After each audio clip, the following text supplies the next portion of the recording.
សួស្តីពុកម៉ែបងប្អូនយើងទាំងអស់គ្នាហ្នឹងហើយថ្ងៃនេះយើងមកបង្ហាញពីការ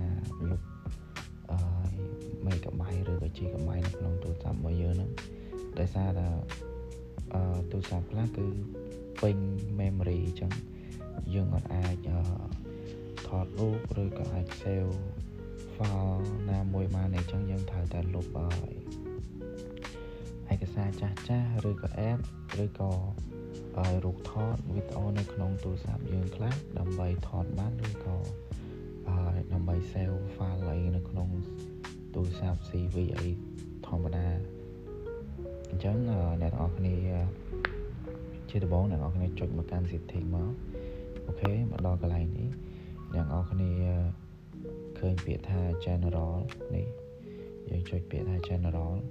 បន្ទាប់មកអ្នកនរគ្នាឃើញកន្លែង iPhone Storage នេះអ្នកនរគ្នាចុចពីលើហ្នឹងមកអូខេហើយបន្ទាប់មកអ្នកនរគ្នាមើលកន្លែងនេះកន្លែងលើនេះអ្នកនរគ្នាឃើញខាងឆ្វេងនេះឃើញ 117.97 GB ទៅហ្នឹងហើយហ្នឹងបានន័យថាទូរស័ព្ទយើងអត់ទាន់ពេញទេយើងឥឡូវហ្នឹងវាបន្ទុក storage ហ្នឹងវាបាន 117.97 GB ហើយ RAM RAM វាគឺ128 GB អញ្ចឹងបើសិនជាអ្នកនរគ្នាពេញអ្នកនរគ្នាចុចឲ្យកន្លែងនេះកន្លែង recently deleted album អញ្ចឹងអ្នកនរគ្នាចុច file ហ្នឹងមកហើយអ្នកនរគ្នាចុច delete from this iPhone ខាងលើក្រហមនេះអូខេអ្នកនរគ្នាចុចប៉ុណ្ណឹងហើយបានន័យថា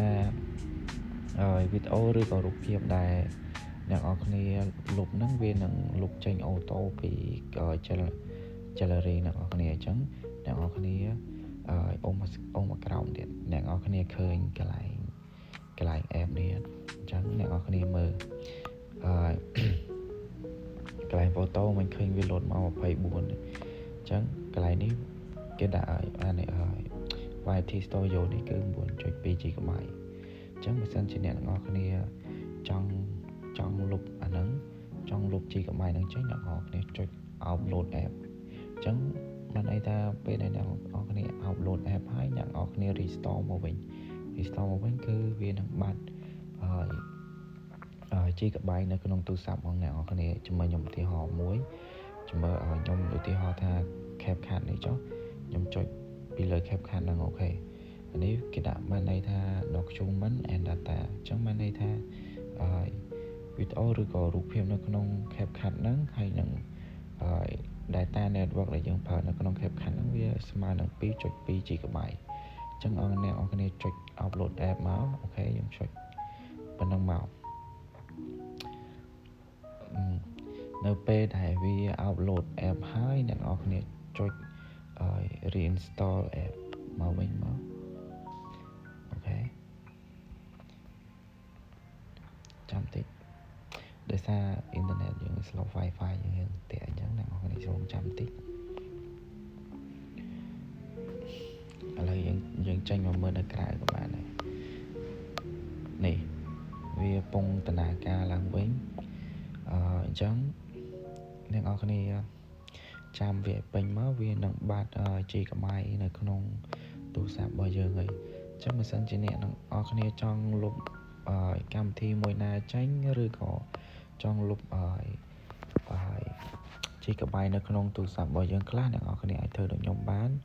ដូចfinance នេះខ្ញុំមិនដែលប្រើទេអញ្ចឹងខ្ញុំអាចលុបចោលfinance នឹងចោលវានឹងធ្វើឲ្យ storage អ្នកនរគ្នាstorage អ្នកនរគ្នាវាអត់ពេញដូចពីមុនទេអញ្ចឹង app ណាដែលយើងអត់ត្រូវប្រើយើង delete ចោលទៅកុំឲ្យ